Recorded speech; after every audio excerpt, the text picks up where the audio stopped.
God can forgive you. Because it is the nature of God. But I promise you, karma will never forgive you. ઈશ્વર માફ કરે છે, ચોક્કસ,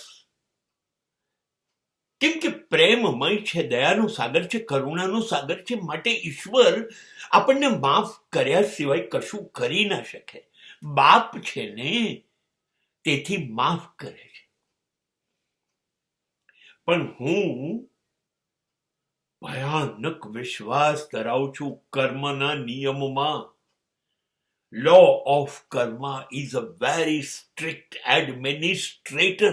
કર્મનો સિદ્ધાંત ગજબ, કડક કડક વહીવટદાર છે. એનું સંચાલન બે મિસાલ છે.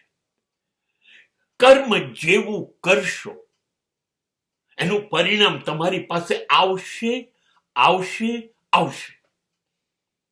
Exactly. Don't be careless, be careful. It will come. It will come. Exactly, we don't know at what time it will come, how it will come. કર્મ નું ફળ તમારે ભોગવવાનું જ છે. તમે છુપાઈ જાઓ આકાશમાં કે પાતાળમાં, પર્વત પર કે સમુદ્રમાં, તમને મરજી પડે ત્યાં પર કર્મ નું ફળ તમને શોધી કાઢશે.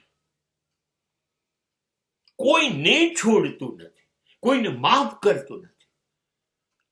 એ તમારે ભોગવવું જ પડશે. અને પછી ગમે તેટલું તમે ગંગામાં સ્નાન કરો, 45 દિવસ કુંભ મેળામાં ગંગા સ્નાન કરો, તોય કર્મ ગંગા માફ નહીં કરે. અને ગંગાનો સ્વભાવ નથી માફ કરવાનો. ગંગાએ પોતાના પુત્ર, જેને ગંગા પુત્ર ભીષ્મ પિતામહ કહેવાય છે, એને પણ એના કર્મની સજા કરી.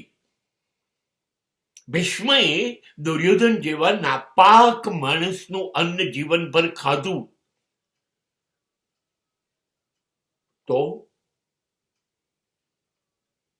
એ બધું જ લોહી અર્જુનના બાણથી નીકળી ગયું